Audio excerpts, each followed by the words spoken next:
Hello hi, నేను ఈ వీడియోలో మీకు బొడ్డెమ్మ అంటే ఏంటి, ఎలా తయారు చేసుకోవాలి, ఎలా పూజించాలి అన్ని పూర్తి వివరాలను నేను ఈ వీడియోలో మీకు చూపిస్తాను. తప్పకుండా ఈ వీడియో మొత్తం చూడండి. మా ఛానల్ కనుక సబ్స్క్రైబ్ చేసుకోకపోతే please subscribe to my channel.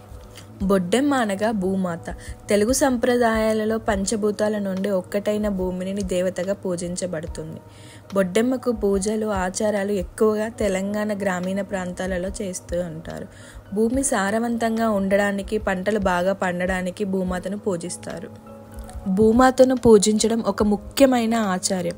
భూమి అనేది మనకు జీవనాధారం. భూమి లేకపోతే మనం ఆహారం పొందలేము, పంటలు పండలేవు. ఈ సూత్రాన్ని గుర్తుంచుకొని మన పూర్వీకులు భూమాతను పూజించడం ప్రారంభించారు. తెలంగాణ రాష్ట్రంలో భూమాతను బొడ్డెమ్మగా పిలుస్తారు. ముఖ్యంగా పంటలు వేసే ముందు, పంటలు వేసిన తర్వాత బొడ్డెమ్మకు ప్రత్యేకమైన పూజలు చేస్తూ ఉంటారు.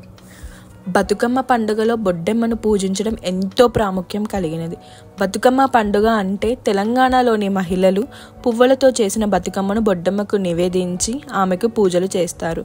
బొడ్డెమ్మను తయారు చేసుకునే విధానాన్ని బట్టి 4 రకాలుగా ప్రాంతాల వారీగా తయారు చేస్తూ ఉంటారు.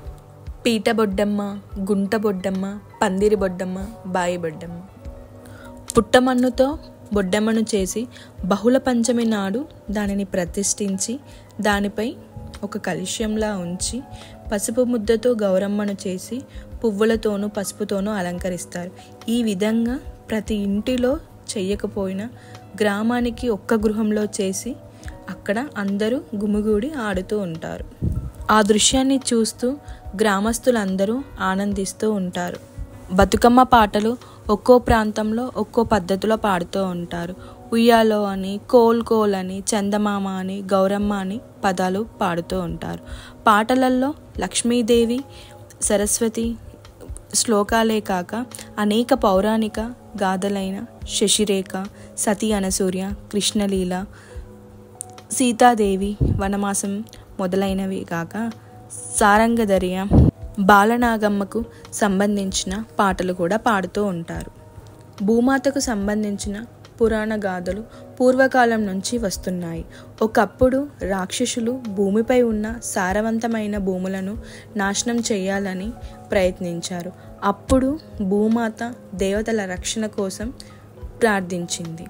ఆ సమయంలో విష్ణుమూర్తి వరాహ అవతారాన్ని ధరించి భూమాతను రక్షించాడని పురాణ గాథలు చెప్తూ ఉంటాయి.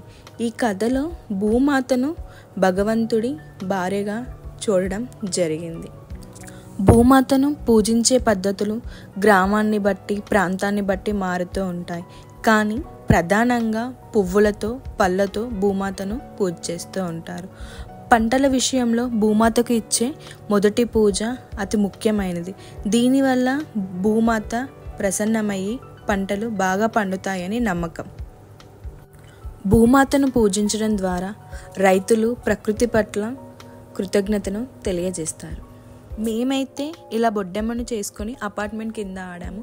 మీరు కూడా మీ విలేజ్లో బొడ్డెమ్మను ఆడినట్లయితే మా కమెంట్ బాక్స్లో కమెంట్ చేయండి. మీకు కనుక ఈ వీడియో నచ్చినట్లయితే లైక్ చేయండి, షేర్ చేయండి. Thank you.